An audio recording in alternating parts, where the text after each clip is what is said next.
encounter. It feels very Hello and welcome to the Unwanted Opinion podcast, the show in which me and my friends give our unwanted opinion on all things film. My name is Lewis and I'm joined today with Kyle. Hello. And once again, hello.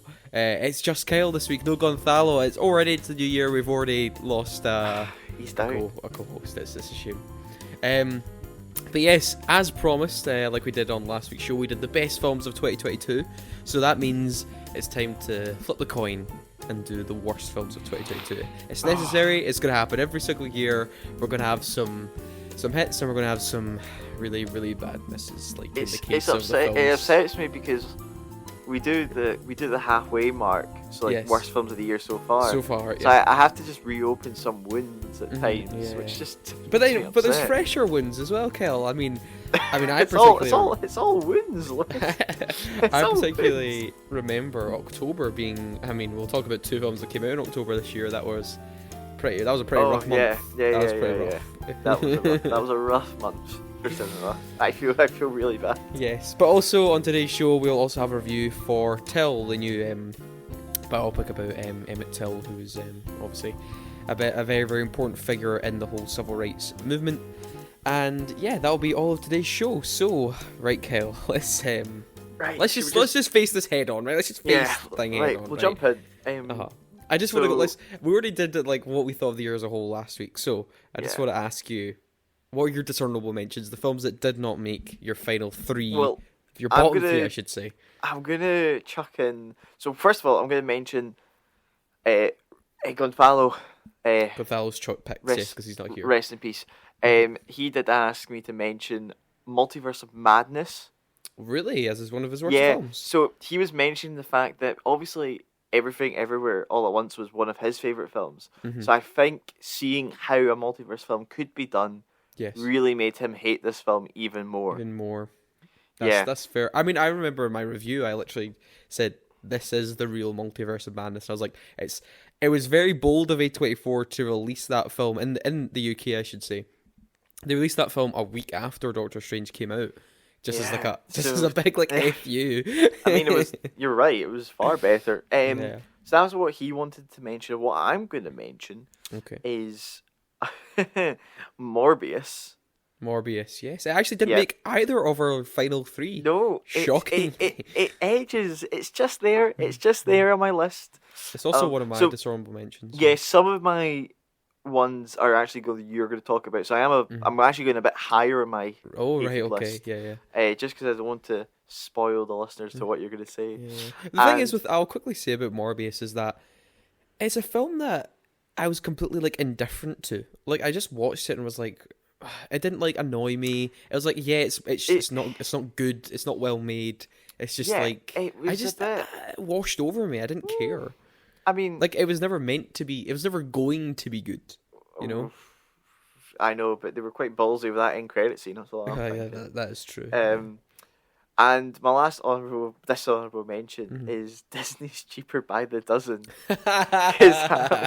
That was honestly one of the worst things I've ever seen in my life. Like, honest, one, they couldn't count to 12 because there was only 9 kids or Yes. 10 kids.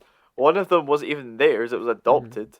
Like as in like an aunt's or an uncle's. Yeah. He's the one that like gave off like Jason Todd vibes from like Aye. Red Hood. Oh my god! Honestly, no, sorry, that it's just such a bad film. It was really like a Disney tick box exercise. Yeah. What's And it's Zach just- Braff doing, man? Why is he doing these things? I don't. Has he not got his like new film coming out soon?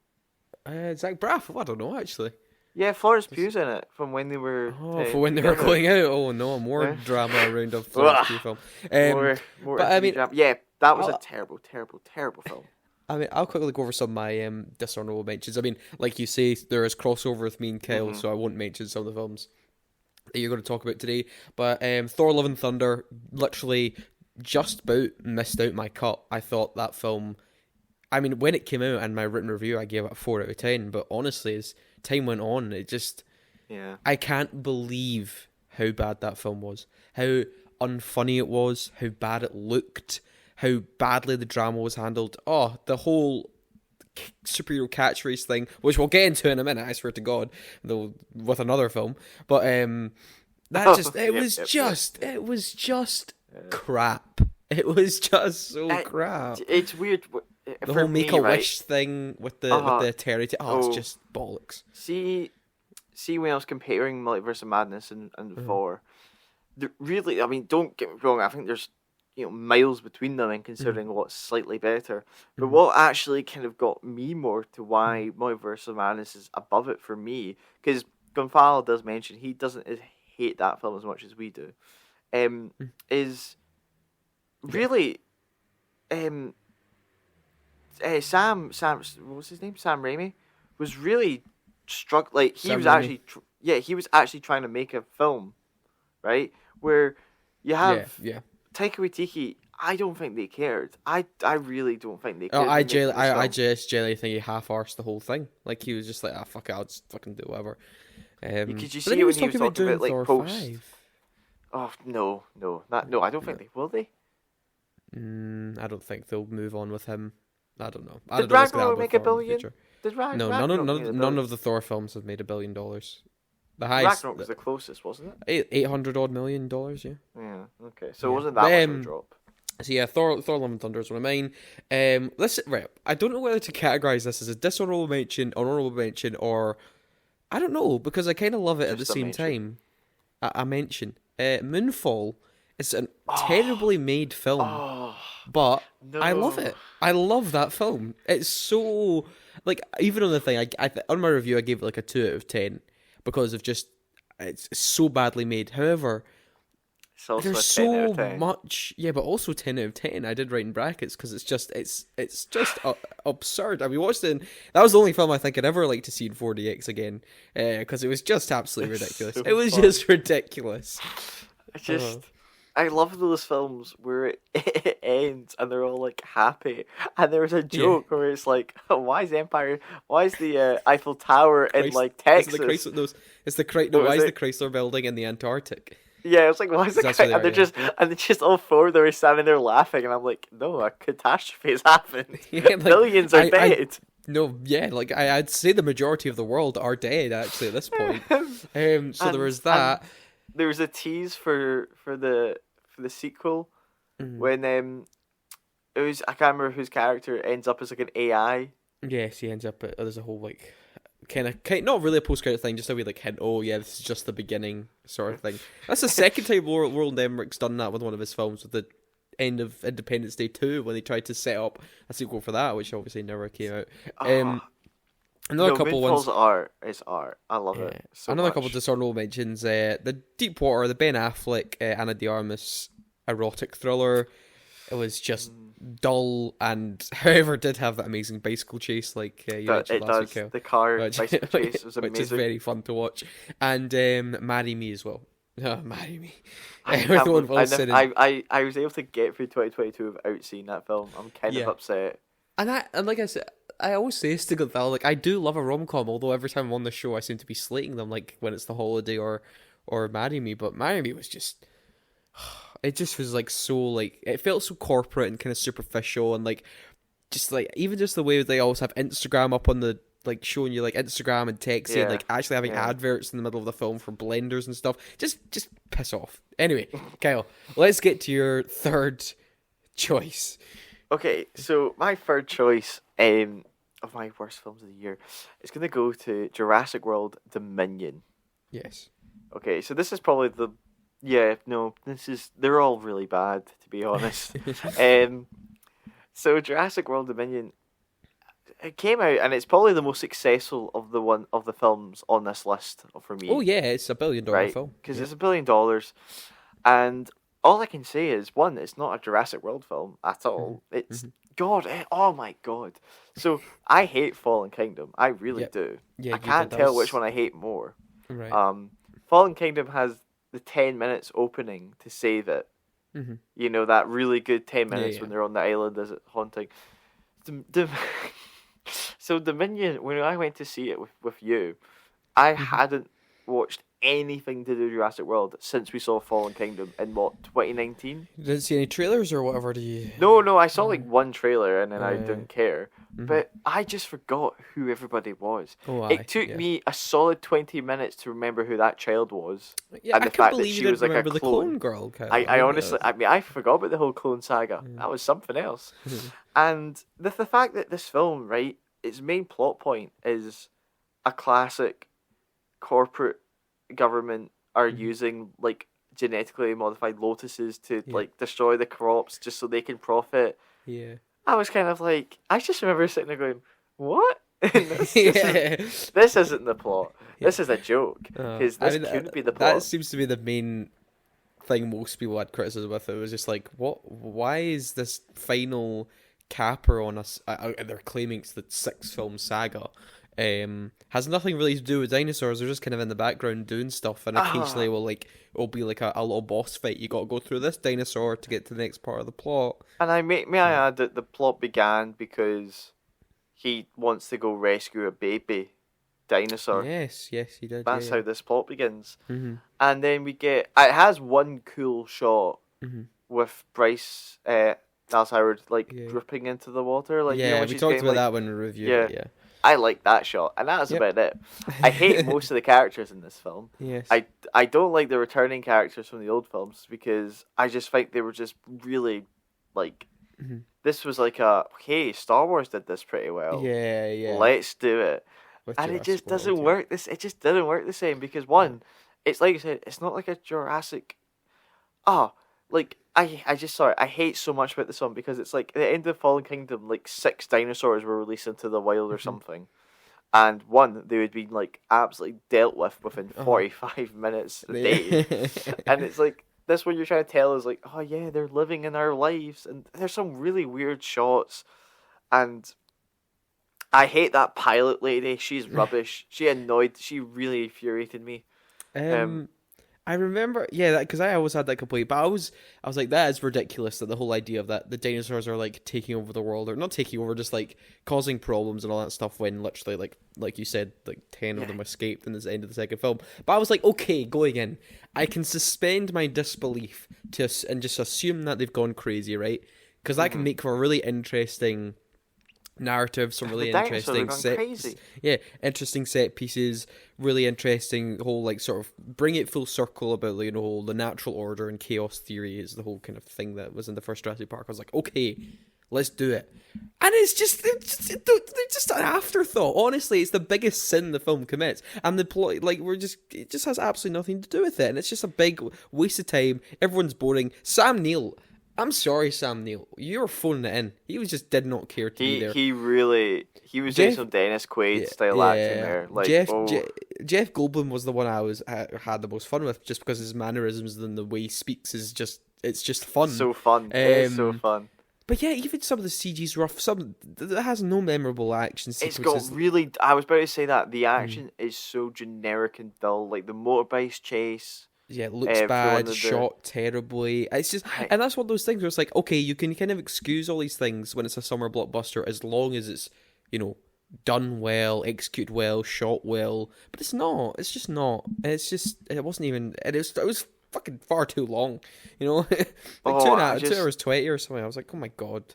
I honestly, like, the thing is, this is the struggle for me when we do the worst films of the year, is that I don't retain a lot of information on them because I've tried to chuck them in my head, and I'm definitely not going to go rewatch these fuckers. Okay, because what about when Jurassic Universe comes out in 15 years time? Oh well, that's going to be insane.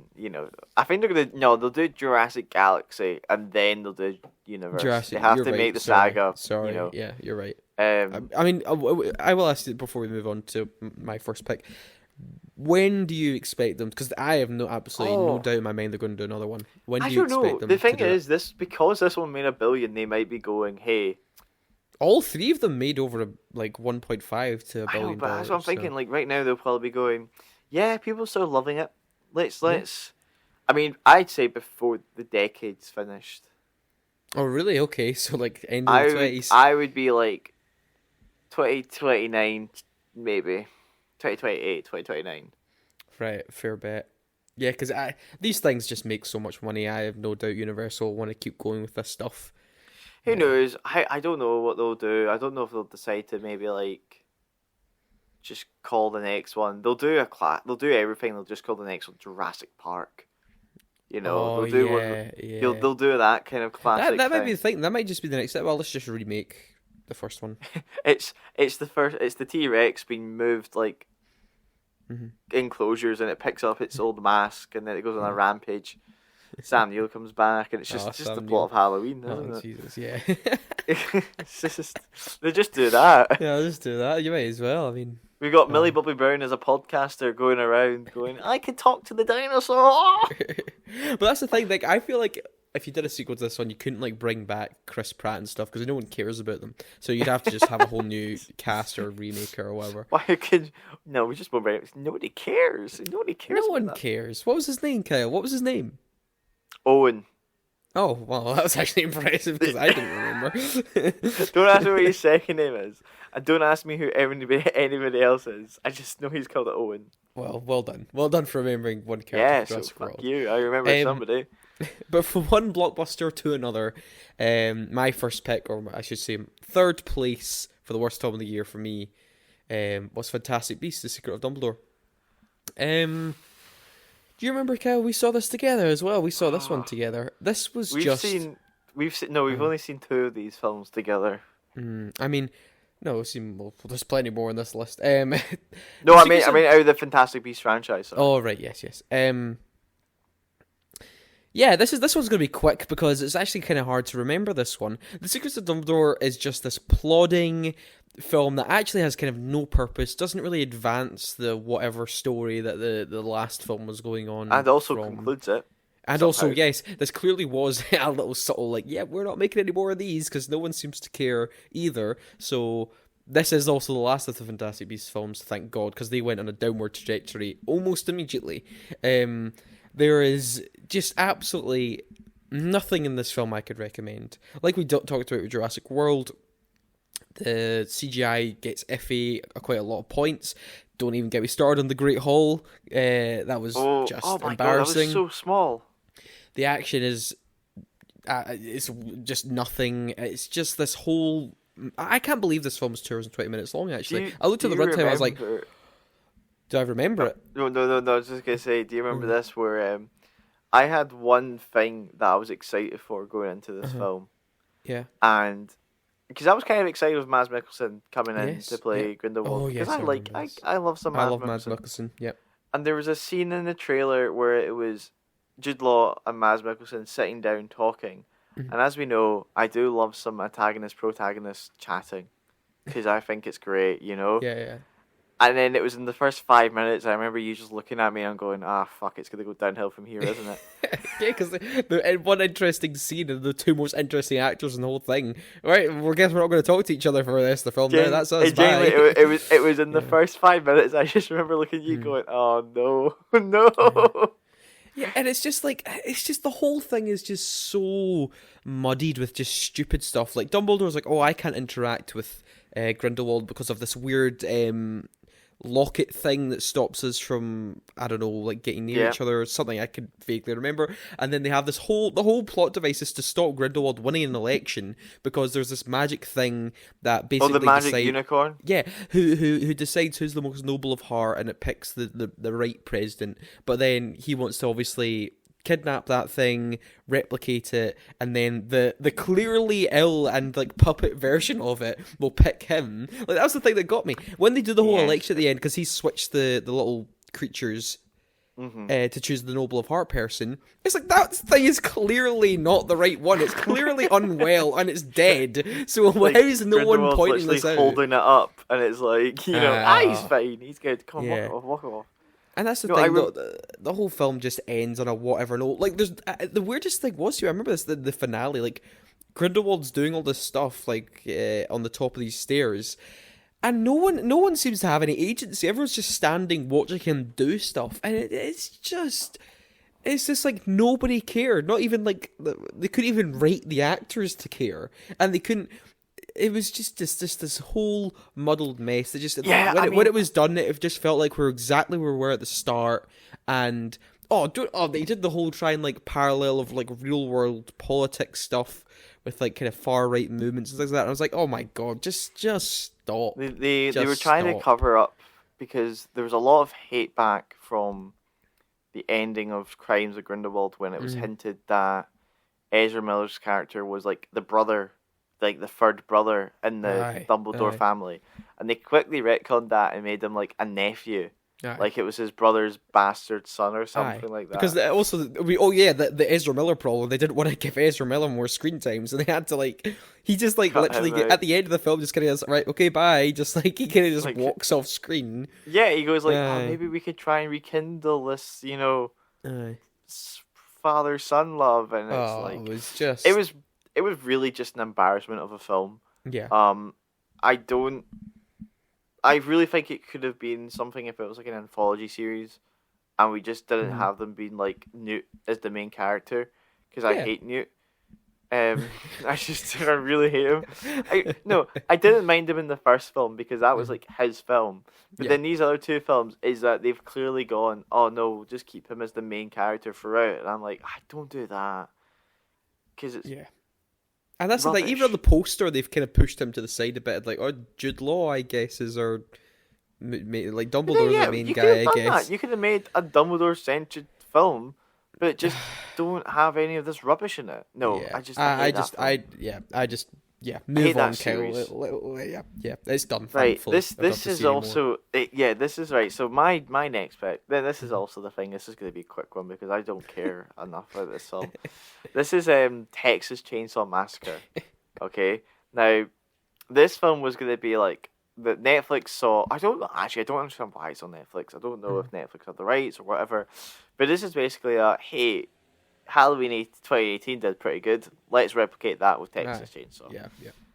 And what you get is just an absolute garbage piece of like mess. Honestly, like from the beginning, it centers around these four kids who've bought a town that's just deserted. A town. Okay. They bought a town, that's deserted. We bought a apart zoo. From, like, that would be a better film. They bought a town, and it's like, there's like this one abandoned house that's like still like an orphanage or something, but it's awful. The only saving grace is it's an hour. It's 1 hour and 11 minutes long.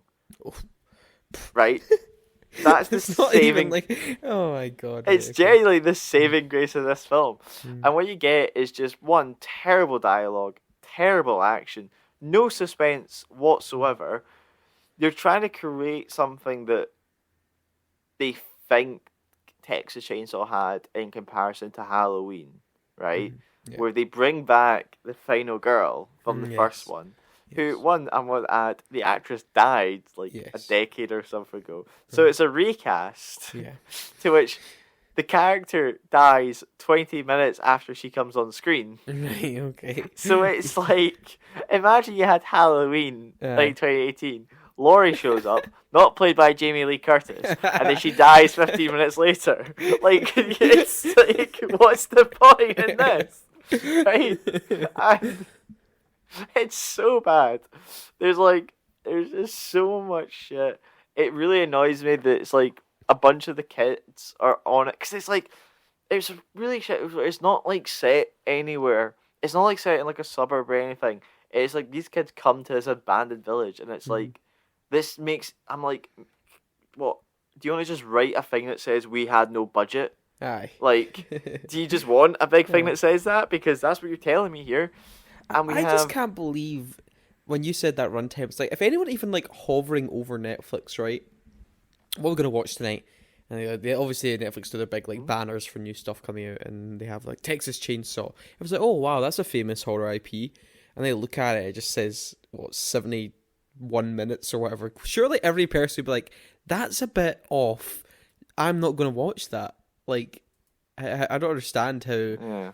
Anyone could sort of just like not suspect. Oh, I guess some horror films could be done in that length of time and be very good, but yeah, straight to Netflix Texas Chainsaw at around 70 minutes is a big red flag from the start. The ending was the funniest thing ever, and I don't care if anybody gets spoiled because it doesn't deserve to be watched. Where the two sisters come in a Tesla or an electric car, a non-descriptive electric car that drives itself. Who knows what that is? And at the end, they thought they've killed Leatherface, and they're in the car, and they're both looking at each other. And one of the sisters gets grabbed by Leatherface, pulled out the car, and he's trying to reenact the original ending, right? Yes. And he goes to like chop her head off, and honestly, you can literally see the frames changing and like the tone of her neck from real to CG. It's literally like it just goes to a different color of neck as the chainsaw goes through it. And then the car drives off. So it's trying to replicate. So in the original film in the 70s, at the end of it, the final girl's in the back of a pickup, like driving away at like high speed as they're going, mad. He's chasing with the chainsaw, yeah. And this is happening, and this Tesla's driving away slowly at like 5 miles an hour. And the girl's sitting in the car screaming as the guy's there. And I just sat. I was almost crying because I was like, this doesn't make any sense. It's like driving away at 10 miles an hour, and it's like, no! And it's just going, like just slowly moving away. No, I mean, that's all I want to say. This is like a really, I don't know what I was expecting. I just was like, it was there. I was like, it was in like one of the first episodes we ever did, and that was like one of the first reviews you showed up with. It was like, it was a 1, and it was like so the first one I gave, and I was just like, I don't know if I was like, oh, I'm interested to see what these old horror films try and replicate the 2018 Halloween formula. But not all of them do, and I'll get back to that when I do my next pick. But anyway, Lewis, second one. My next pick. This is also one of the earliest reviews we ever did on the show. It came out February 2022. And wait, that was this is your second? I assumed this is going to be yeah, because you no, number one. Did you hate the number one more than this one? I think so. This will make sense in a wee while, but this is just shocking to me. But yeah, this is Uncharted, the adaptation of the famous PlayStation franchise. This time with Tom Holland starring, Mark Wahlberg. We'll get down. Mark Wahlberg co-starring as Sully, and also having Antonio Banderas as the villain. Oh my God, he's in this! Yes, I he was in it. forgot about that. And so obviously it kind of follows like it does that whole like. It already starts off with a whole flaw where it starts off in the middle of an action sequences and then it stops and like, let's do a flashback. How did we get here? Whoa! Does a whole flashback into like a very quick thing into Drake's childhood as he's with his brother Sam, and then jumps forward where he's Tom Holland and he's cool in a bar and he's pickpocketing, and then he meets Victor Sutherland's like, oh, let's go steal this treasure, and of course hijinks ensue. I don't even really know where to start with this. Look, in my review, I just thought the whole thing was just this soulless piece of just crap. It's just one of those things that you can just tell, like, there's some films that come out, blockbusters come out, that Hollywood make, and it just has absolutely nothing, like, in it. It has no heart, has no, I say this again, it has no soul. Like, I saw this thing, and it was just, when I came out of it, I was a bit like Morbius, so it was a bit indifferent to it. I kind of sat there and more thought about it, because I love adventure films. I love like Indiana Jones and stuff. I even just things like Mission Impossible. It's like real stunts and like real fisticuffs and jumping off buildings and all that exciting stuff. I love all that. And just watching this film, it's just done so half-heartedly. It has no real sense of adventure. It's all just shitty green screen.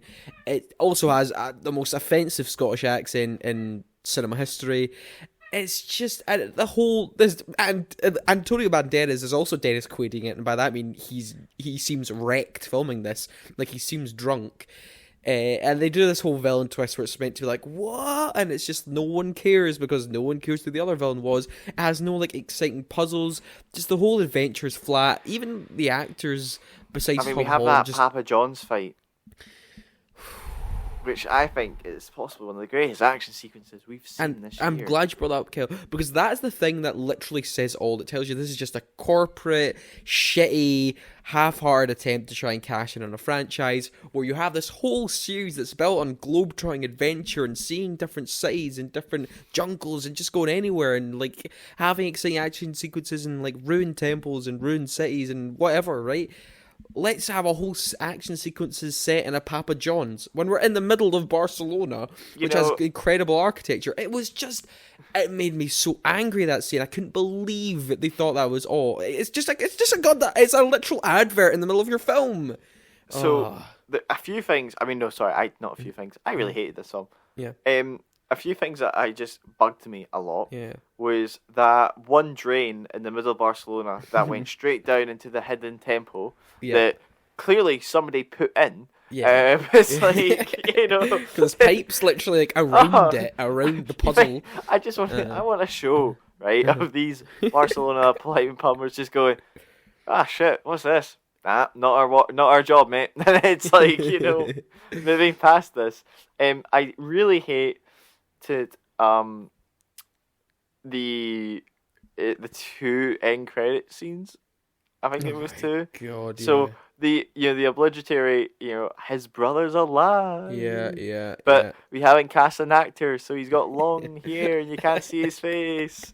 I hate that with films when you've clearly introduced a character, but you haven't cast an actor, so you won't show their face. I despise that with everything. Yeah. And then the Sully mustache. The backlash when they were filming it that Sully didn't have a mustache, so they reshot one scene at the end, and he had a mustache in it.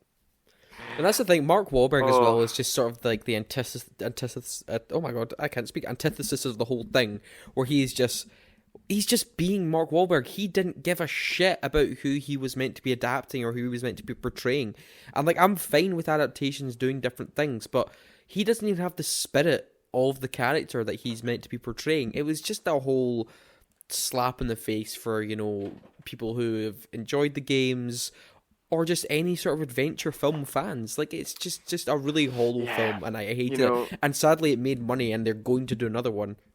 And like I said, that makes me upset because PlayStation Studios, the whole thing that Sony want to expand their gaming franchises into TV shows and films.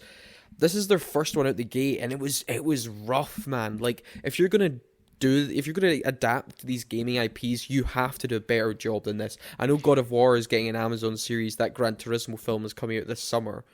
Last of Us comes out a week today. Last of Us comes out literally next week. So, and that one I'm sure because they gave it to HBO and the guy who did Chernobyl, so at least someone had some brains there. I just couldn't believe it. It was such a crap film, and just. Did you see the trailer for that Gran Turismo film? Yeah, I watched the little teaser. Yeah, with Orlando Bloom and David Harbour. Yeah. Oh, okay. I think it's Neil Blomkamp's doing it, and we literally talked about him. I was like, where has he been all these years? But yeah, that's bizarre. Anyway, yeah, Uncharted. Uncharted number 2 here. Yeah, it's pretty crappy, isn't it? Right. Right. Let's just. We did a whole kind of episode on this. We've done a whole episode on this, but it's going to come up again. Yep. Halloween Ends. Are we surprised? Probably not. Halloween Kills was the worst film of 2021. This film is just the biggest pile of shit I've seen in a long time. Okay, for many different reasons. One, Michael is actually not the villain. Yep. That. There's one confrontation with him and Laurie at the end. But I'm just going to spend most of this time talking about Corey, because what a character. Corey in the house. Yep. What a character, who basically destroys the legend of Michael Myers that's been set up for the however many hundreds of films prior by just making it look like he's beating up an old man in the sewer. Yep. Having just the best character development with Laurie's granddaughter of like the classic, I don't know if I am this villain inside, am I the creature, am I a beast, do I let these urges take me over? Because what has to be one of the funniest openings to a film ever is that it starts in a kind of traditional Halloween, he's a babysitter. He comes into the house. And he's Michael Myers has been, it's been a couple of years since the 40 years ago incident. And he's in that room with the kid, and No, the kid locks him in the room, and he's like, "No, let me out. This is actually freaking me out." Yeah. Barges the door. Kid does a backflip over the banister. Falls like 4 feet Thud. stairs. Yeah. In front of his parents, which is the funniest. Oh my god, it was so funny. Yeah, because that was the thing, right? Because we watched the opening thing, and I was like, right, okay. Oh, because the reviews came out, and the reviews were quite scathing of the film, right? And I was like, oh god, right. And we were seeing it that day. Okay, so we go and see it, and then the film opens. I was like, this isn't actually that bad. I was like, you know, obviously you can't really judge a film within its first 2 minutes, clearly. But I was like, this seems quite fun. And then as soon as that kid hit the floor, I was like, okay, here we go. This is not going to be great. And then from there, it just boom, it's exactly what you expect it to be. I was in crap. So much shock. Mm-hmm. I genuinely. There's one thing that I probably would have given it a 10 out of 10 if they had changed one scene. Yeah. That's all I'm saying. And it's that scene where there's a weird thing. I don't know what they were thinking with this film. Yeah, I don't know if originally they were going, we're gonna have Corey like become the new Michael Myers so we can continue this franchise. Yeah. Right? And then they clearly decided in the last minute not to. Yeah, exactly. But then that's the like biggest flaw with the whole idea as well. I actually, as much as I didn't like the whole Corey thing, I'd have given them, respect for following through it. Yeah. Instead of just panicking last second and killing Corey I think that's what happened, because I think the studio must have been like, no, this has to be marketed as the final fight between Laurie and Michael, so you need to put that in the film, make it happen. Yeah, you could have had it, but then you could have also had a thing that Corey survives and then he steals the mask. Something to hell, they won the franchise to keep going. When we reviewed this film, I think that idea is a good idea at its core. Is that the spirit of Michael, or the spirit of evil, whatever you want to call it, moves on to another person.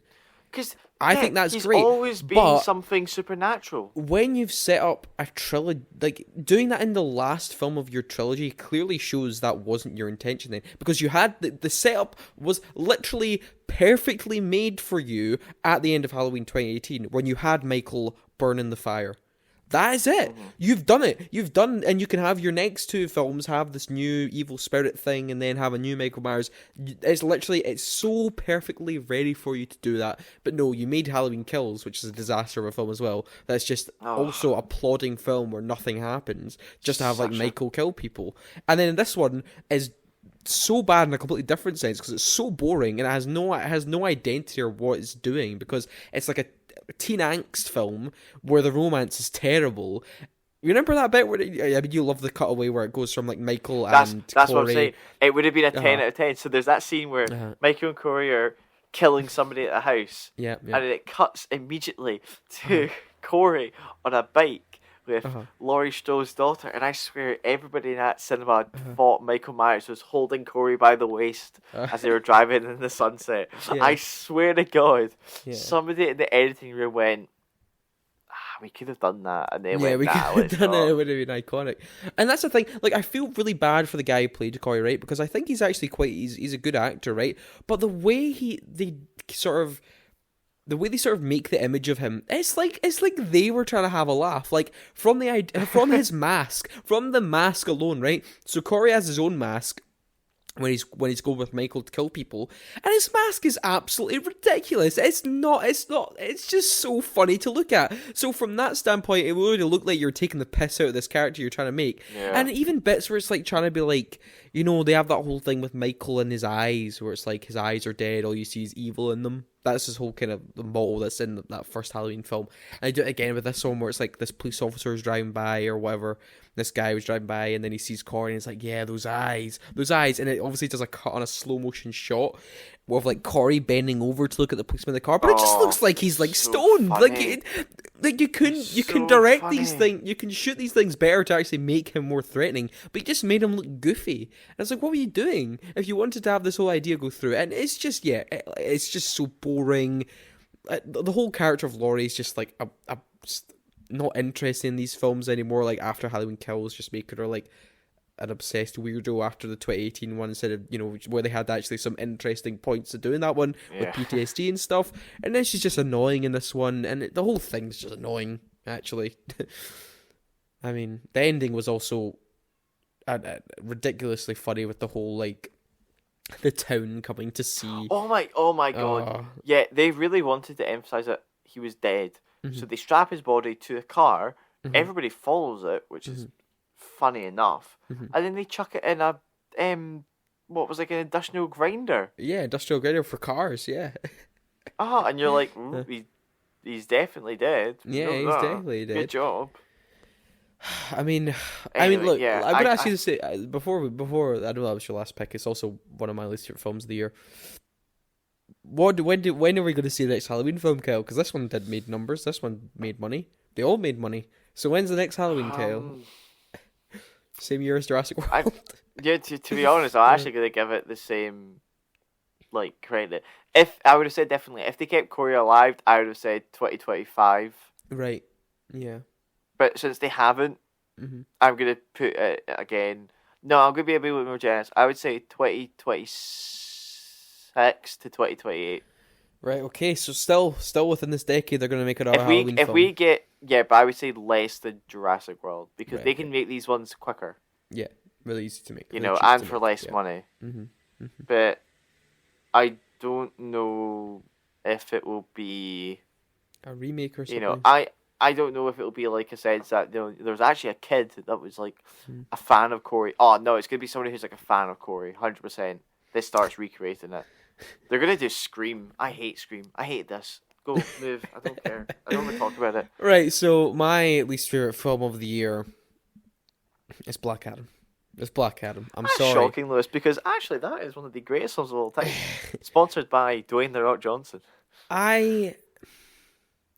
The weekend we saw Black Adam, Kyle, I was having kind of a bad week, right? The universe was telling us, Lewis, because we weren't meant to be in that cinema. Yeah, actually, I booked the tickets for the wrong day, and me and Kyle were rocked up, and then we're sitting in someone else's seat, so we had to move, and then like we moved again, and it was actually it was like, why is this screening so busy? Anyway, we finally just like moved to some seats, and then it was okay in the end. But then it was just I was having like a really like kind of crappy week, and then I was like, you know what?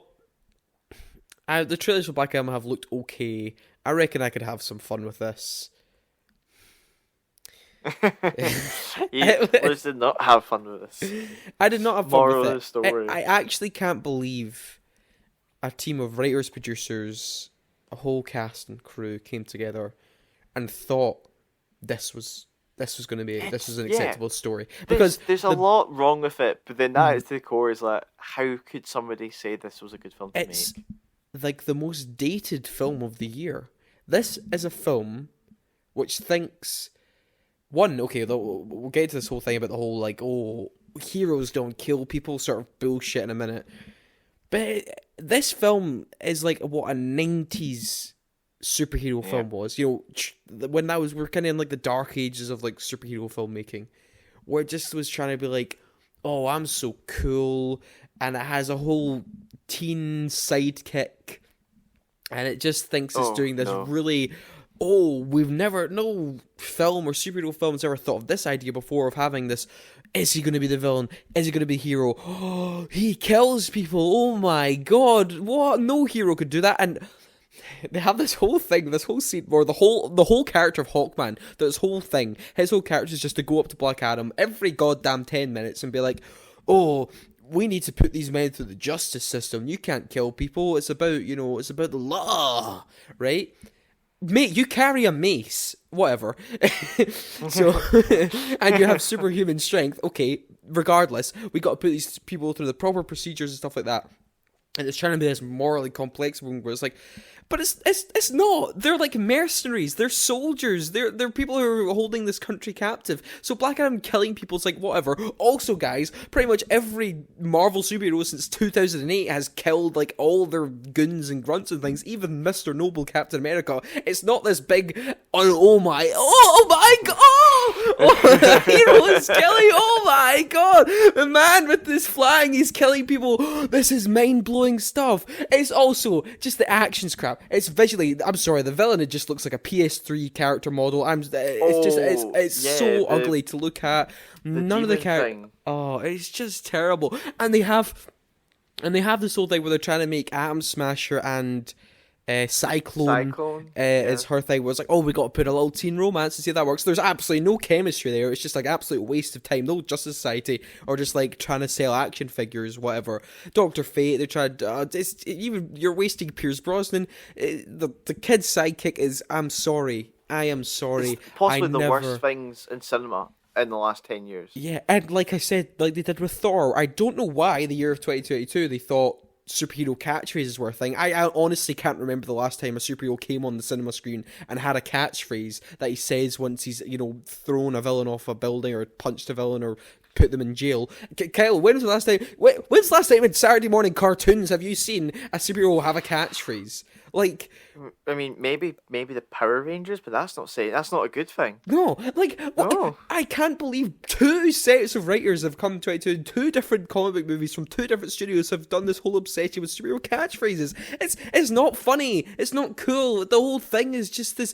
The Rock is just, oh, I'm brooding. I'm so cool. I'm playing this like morally, like unclear guy. Am I a villain? Yeah. Whatever. And it's just just piss off. It's just not entertaining. And when it's like the most rudimentary superhero film you could possibly ever make. It's so lazy. It's so boring.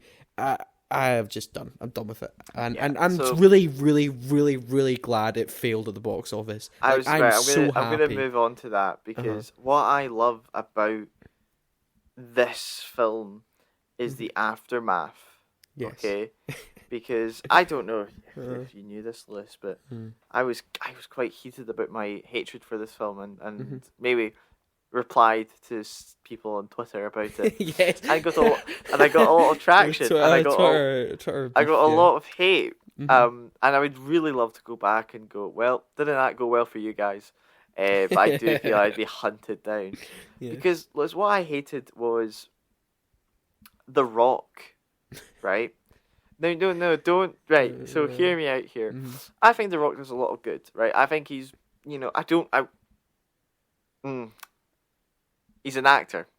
Yes, he's an actor. That's right. Yes, he's an actor. That's all. Before I give him a compliment that I don't know if they deserve, and I think they do really good. But I think a lot of their thing is using their status to promote films. They really did that with Jungle Cruise. Yes, And as we discovered, that ended up not being like our top 10 worst films of that year. That was also really bad. Yep, that was a bizarre experience. But yeah, so what I hate was almost, and especially all the news coming out about him trying to take control of DC at the time. Yeah, it's madness. He was really making power moves because he was the person that basically forced.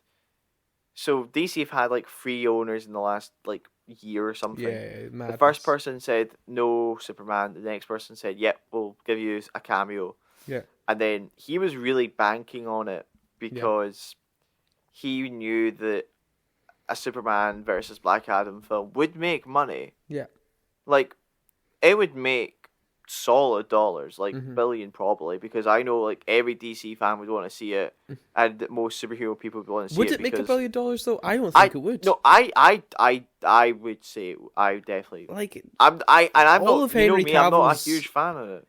Yeah, but I think that kind of Batman versus Superman couldn't even make $1 billion. Yeah, no, but I think they've learned from they've learned from their mistakes. The Batman that just came out, which is actually very, very, very good, and one of the best superhero films in a long time. No. I'm just thinking that, like, I just think from the pulling in of like a Henry Cavill turns as Superman, and if The Rock did well, and if the Black Adam did well as a film, who knows? Yeah. But then everything went to shit, and as part of, I'm not saying it's his problem, but Dwayne brought Henry Cavill back. Like it was his moves that brought him back. And then he got chucked 2 minutes later. Like I kind of blame The Rock for being like for the part of like Henry Cavill being thrown about. Yeah. I'm really glad it didn't make money. Yeah. I love the tweet of Dwayne Johnson trying to justify that it did make money. Yes. It's quite clear it didn't. Just look at the numbers. Comparing it to Captain America. And then I loved The second he realised it didn't go his way, Yeah. he stopped promoting it on all platforms. Is not acknowledging it. Yeah. And his just does really cryptic messages about, we all have failures, and we just have to accept that sometimes that happens. We have to move on. So never mention this film to me again, or I will punch you. I just remember also when it was like the whole first weekend, or like just after the first weekend, and like they're doing the whole promos and stuff. And usually when a film like gets even if it has like, I don't know, something like a 60 something on Metacritic, there'll be like a good 4 or 5 star reviews on there, right?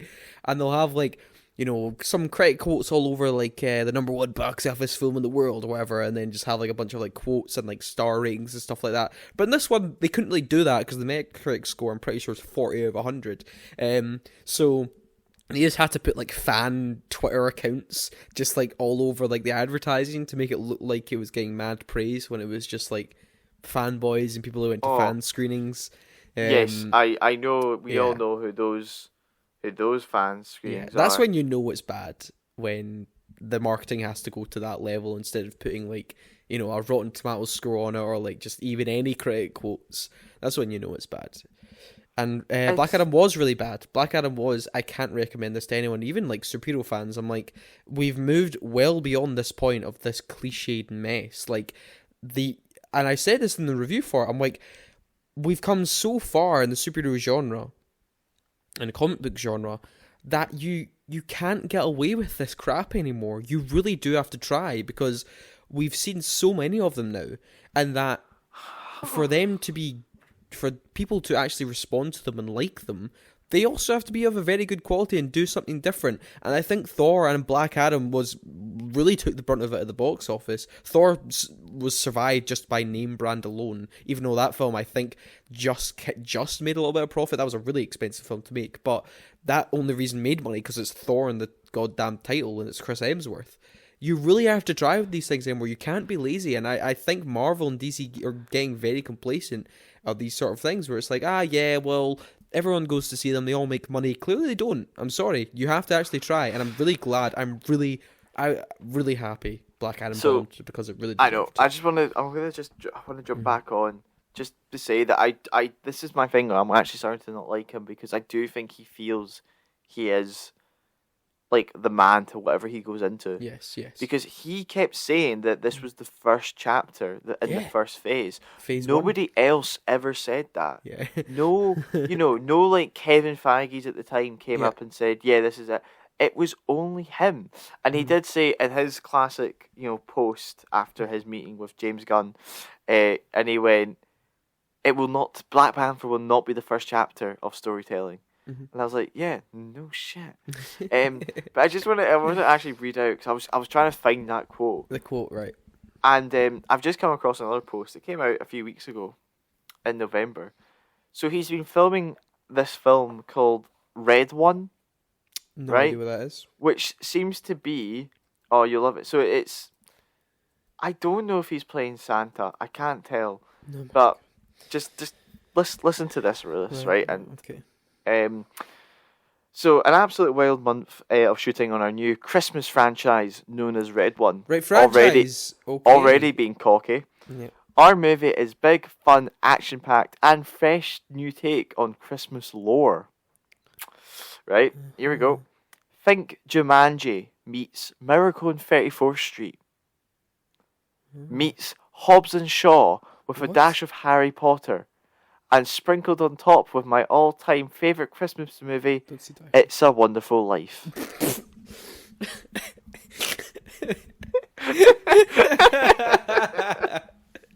Yeah. Look, okay, I'm glad The Rock, you've got very good movie taste, because that's also my favourite Christmas film, so well done. But how? So, right, I'll read out those 4 films again. Hobbs and Shaw meets It's a Wonderful Life. Jumanji meets Miracle on 34th Street, meets Hobbs and Shaw, meets Harry Potter, meets It's a Wonderful Life. It sounds like a goddamn disaster, honestly. Oh my god. Actually, you know what? Next week we're doing our most anticipated films of 2023, and I'm putting Red One on it. I'm putting Red One on my list. That's not a sequel to what was it? What was that film that everybody can't stop talking about? What are you talking? Never came out. That Red never came? Notice. Red Notice. Oh my god. Is Yeah. that? I was like, it's not a it's not a film. It's Jesus. Oh, I've just checked. Thank God, J.K. Simmons is playing Santa Claus. Right. Okay.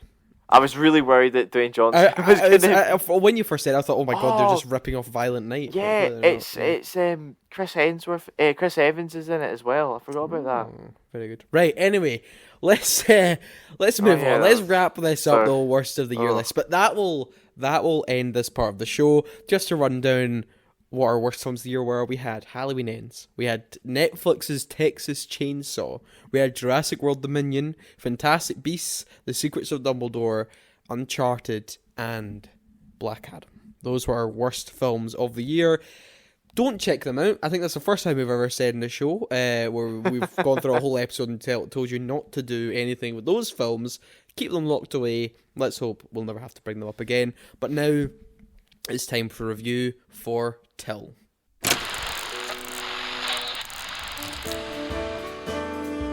And now, reviews.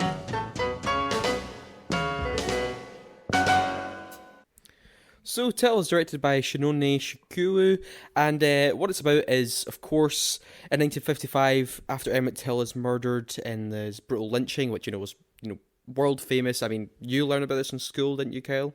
Yeah, well, I The took Emmett Till- history as an elective, but it was a really big one for us. Yeah, this was a big one for me when we did the whole civil rights thing in history in high school, where they showed this image of this boy Emmett Till after he'd been brutally murdered and lynched, and they show his face. It's a very well-known image, actually. I mean, I'm pretty sure most people have seen it. But this film actually follows his mother, who vows to expose the racism behind the attack while working to have those involved brought to justice. And Mammy Till is played by Danielle Deadweiler. And obviously Emmett Till, I forgot to say, was played by Jalen Hall as well. And yeah, so that's sort of the brief synopsis of Till. It mainly is not actually... Going in, I thought it I didn't really see any trailers. I thought it would kind of actually follow Emmett Till, the boy, throughout kind of like his young life, and then sort of kind of near the end of the film kind of close with that horrible... I was the bloodshed and complete stuff. opposite. Oh, really? Going in? I didn't see a thought poster or going in- anything for it. Well, I saw a poster, and because the poster kind of focuses more on the mum, Yeah. I thought it was going to be, and especially since I saw the age rating, which was just 12, A 12, yeah. I thought it would actually be, like, we would just stick with the mum, Right, okay. and, like, you wouldn't actually see seen what Emmett- happened, Right, and yeah, you would yeah. just, like, you just followed her perspective the entire way, Yeah. so we were both wrong. You're both kind of That's wrong, yeah, interesting. because actually it starts, obviously it has the both of them together, and then it goes on to like him going to Mississippi to see some relatives, and that's obviously where the incident happened. But yeah, Kel, what were your brief overall thoughts on Till? So, right. I thought it was, an incredible adaptation of what is a very difficult topic and Yes. event to cover. Mhm. Like, I remember, I think, it's not one that I would have ever thought, oh, this will get an adaptation, or a film adaptation. But, it was definitely very powerful in the kind of yep. themes that was kind of presented, and the event in itself. And I think everybody, especially, well, no, I would say more specifically, Emmett Till and Mammy Till, Yep. the actors behind them, Oh yeah, fantastic job. Absolutely. There's As no I was doubt- saying, there's- the actor Sorry. playing Emmett Till had, there's pressure Yeah, within this that's a role. hard- that's a you know, hard that's thing to not do, yeah. that's not an easy role to take on with the, the history behind it and the fact of its motivation. It's kicking off the civil rights movements in the 60s. yeah. Big shoes to fill there. Yeah, and that yeah. kind of you don't want to be. I give that actor full credit. Yeah, Was Jalen great. Hall, yeah. Yeah, Great and Mammy Till, who was played by Danielle again, Deadweiler. Danielle Deadweiler. I have no doubt we'll be there at the Oscar noms. No, Oh, she the will Oscars, be. Absolutely, she was great. Incredible. And as I said, everything about it, start to finish, I think it was really solid in We're really good. every kind of aspect. Yeah. Like I did say to you, I do have minor gripes with these kind of films as a Biopic whole, films, because yes. I do feel that it's not. How did that? I described it to you where I was like, these films can only go so far because they have You are limited by grounds. the boundaries of history, you know. They where they the are story limited goes. by Yeah. bounds of history, unless you do something like Elton John's autobiography, where you make it a wee bit more Yeah. sparkle. Yeah. You know, Although, you know, I said to you as well, like I also too we did a whole biopics episode actually. If you want to go back and listen to Yeah. that, Oh, we that talked was a about while the ago. good and bad of them, and especially when it comes to when I specifically it was a music figure thing. I mean, where we talked about Bohemian Rhapsody and things like that. I really hate when biopics just are really lazy in the sense where let's just plonk like I thought like a lot of especially like period biopics do this where it's just plonk the camera down, just shoot the thing, get the actors on the thing, they put them costumes and let them act, and then it's just a paint by numbers thing. You know the story, just follow it through. Here you go, very lazily made and just kind of whatever. But I will say with Till, there was, like I said to you, there was a lot of effort and care put into this, even from just like the score, it was a really vibrant looking film, like really colorful, and also just the camera movement itself. Like there's a scene, I won't spoil here, that's in a morgue, or I should say it's kind of a church, kind of both. It was kind of actually really, it was weird to describe actually what building that was. But the camera movement and what the blocking of certain scenes is really, really clever. Like, there's a certain thing with, like, something's covered with a bar, and then you don't get to see what the characters are seeing. And then, literally, without any cuts whatsoever, the camera just moves up. You know the scene I'm talking about? Yeah, I think we could talk about that, because that's something I was going to bring up, actually. Okay, bring it up, yeah. If we can talk about that. So the scene that Lewis is referring to is they're in the morgue after Emmett Till's body has come up from Mississippi, where the murder happened, and they're in the morgue and the body's laid out. And as I was kind of sitting in the theater, I was thinking to myself, right, this is a 12. You know, I mean, if anybody who's ever done any history lesson has seen the images, right, where, I mean, you know, undescribable and it's horrendous, of the incident. And I was kind of thinking, are they going to do a thing where we don't see it and we're only going to see like the newspaper images of the incident? What I thought. I thought because they were going to show it. you know, they recreated I went and did some research afterwards, and that scene where the kind of they're bringing the body off the train in that wooden casket and she falls at it. You know, pretty much if you look up the photo, it's shot for shot recreation. Yeah. So I was kind of thinking, is this what they're going to do? We're just going to see that? But no, as you say, Lewis, they just rise the camera and boom, you see the body. That's it. Yeah. You know, and full respect for doing it, because I think it's important. And it was just quite something, because then, like you say, they do that where she goes and brings one of the reporters in, and then her and her partner at the time take a photo, and once again it's perfectly recreated from the photo that they actually took, and it's just like that whole scene transition from that scene alone, that whole scene transition to do with this whole seamless like change of the aspect ratio, then like make them put into the cover of the magazine. It's all really fluently done and really. It's just actually really well made. Like, that was my biggest fear going in, was just going to be, just tell a story, we're not going to bother doing anything fun anything interesting cinematically. But they do. I will say towards the third act of the film, like, with the court trial stuff, I think it kind of, I don't know, that just didn't really work as much for me as like the more emotional elements of the film. Yes, I get what you mean. I think it's just because we knew the runaround, we knew how the court case was going to go, we knew how people were going to. I think that bit was just all very if anybody went into that film not knowing the case and sat in that courtroom scene and went, right, these two white guys who deny murder in Mississippi have a 12-member male white jury.